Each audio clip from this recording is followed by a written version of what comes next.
ஓம் சாந்தி. 28/1/2023 முரளியில் இருந்தான ஸ்லோகம். உங்களின் தூய மேன்மையான அதிர்வலைகளால் எதிர்மறையான காட்சிகளையும் நேர்முகமாக மாற்றுங்கள்.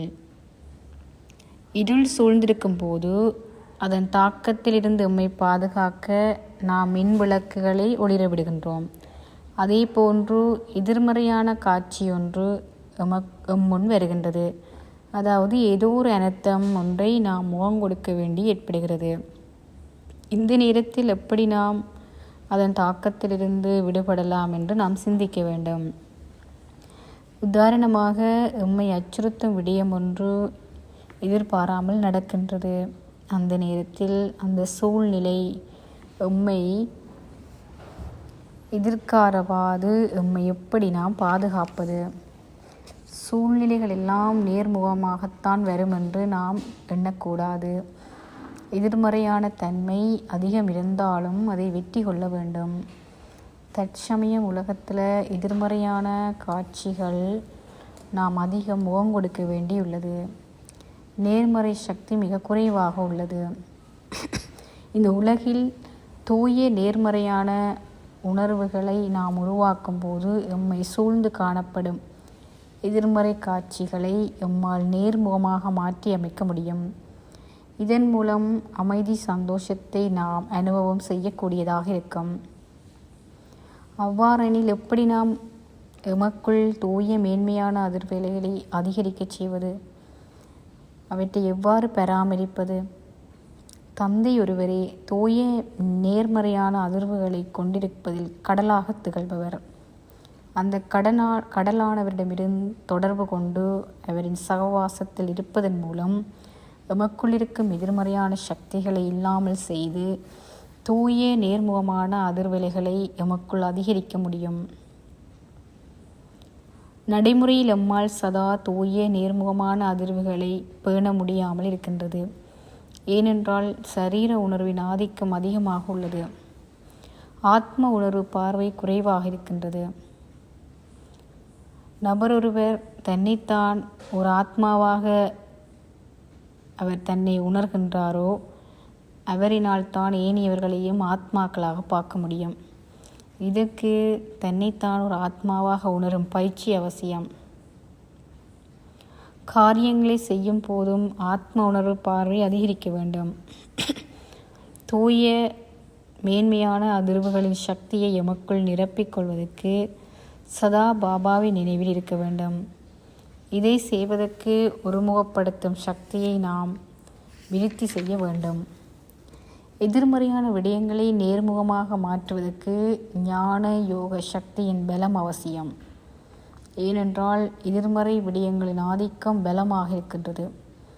பாபாவிடமிருந்து நாம் இந்த பலத்தை பெற்று எதிர்மறை காட்சிகளையும் நேர்முகமாக மாற்ற வேண்டும்.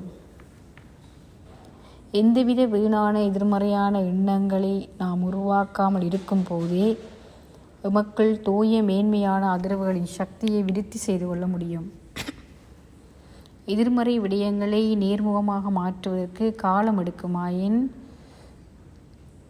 அந்த ஆத்மாவின் சக்தி நேரமெல்லாம் வீணாக்கப்பட்டு விடும். ஆகவே வேகமாக எதிர்மறை விடயங்களை நேர்முகமாக மாற்றியமைக்க வேண்டும். இதற்கு பயிற்சி அவசியம். ஓம் சாந்தி. ஓம் சாந்தி. நான்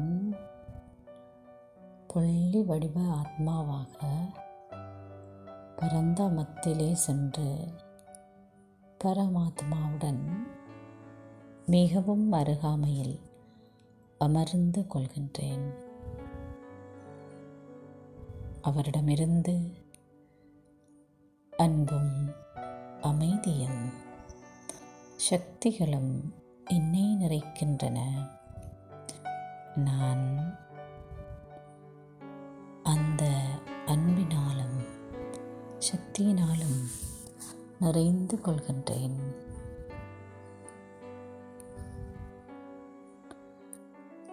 இந்த நிறைந்த நிலையிலே நான் சூட்சும வதனத்தில் வருகின்றேன்.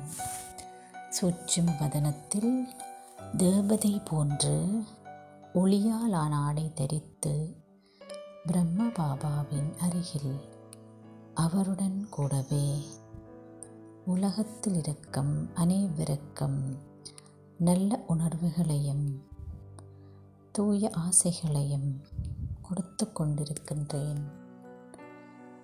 உலகிலே எதிர்முகமான எண்ணங்களும் பயம், கோபம், எதிர்பார்ப்பு, காமம், எரிச்சல், பொறாமை போன்ற உணர்வுகள் எங்கும் தீ போல் பற்றி எரிந்து கொண்டிருப்பதை நான் அவதானிக்கின்றேன். இதனால் உலகத்திலே பெரும்பான்மையானவர்களும் துன்பத்திலும் துயரத்திலும் அவதறிவிட்டுக் கொண்டிருக்கின்றார்கள். நான் உலகை சுற்றி பாப் தாதாவுடன் வலம் வருகின்றேன்.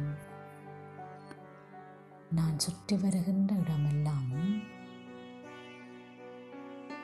நறுமணத்தை பரப்புவது போல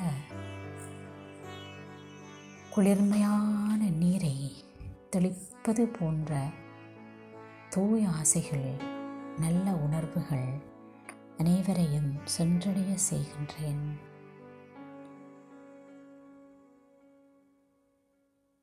பட்டாசிலிருந்து பட்டாம்பூச்சி போன்று ஒளிப்புலம்புகள் வருவது போன்று என்னுடைய நெற்றியிலிருந்தும் உலகத்துக்கு இவ்வாறான ஒளிப்புலம்புகள் போன்ற உணர்வுகள் பரவிக்கொண்டிருக்கின்றன. அவை பூமியை அடைந்து அங்கிருக்கும் அனைத்து விதமான எதிர்முகமான உணர்வுகளையும் அழித்து கொண்டிருக்கின்றன.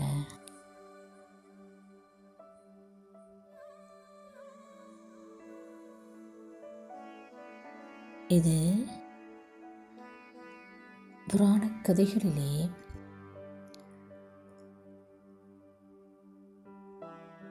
நாக ஆயுதம், பலம் வாய்ந்த ஆயுதங்கள் பயன்படுத்தி பெரிய கொடிய அசுரனை கூட வென்றதாக கூறப்பட்டிருக்கின்றது. நான் தான் எனது சக்தியையும் ஆன்மீக பலத்தையும் பயன்படுத்தி தந்தையுடன் சேர்ந்து உலகில் இருக்கும் அனைவருக்கும் இந்த நல்ல உணர்வுகளை வழங்கி எதிர்முகமான விளைவுகளை அளிக்கின்றேன்.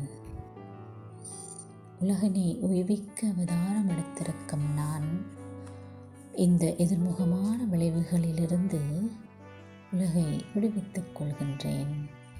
மீண்டும் இந்த பௌதீகமான உலகிற்கு வந்த நான் என்னை சுற்றி ஆக்கப்பூர்வமான உணர்வுகளின் ஒளிவட்டத்தை கொண்டிருக்கின்றேன்.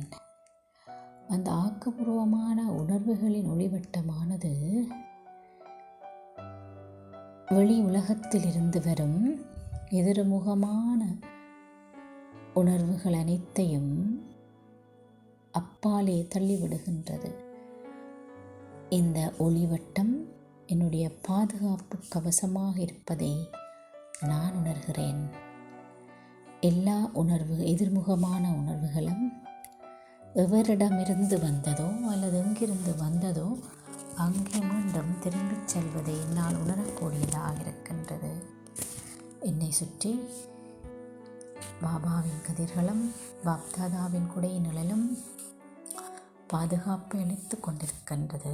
இவ்வாறு நான் எங்கு சென்றாலும் இந்த உணர்வுகளுடன் அனைத்து விதமான பணிகளையும் செய்யும் பொழுது பாதுகாப்பாகவும் அமைதியாகவும் சந்தோஷமாகவும் நான் இருக்கின்றேன். ஓம் சாந்தி.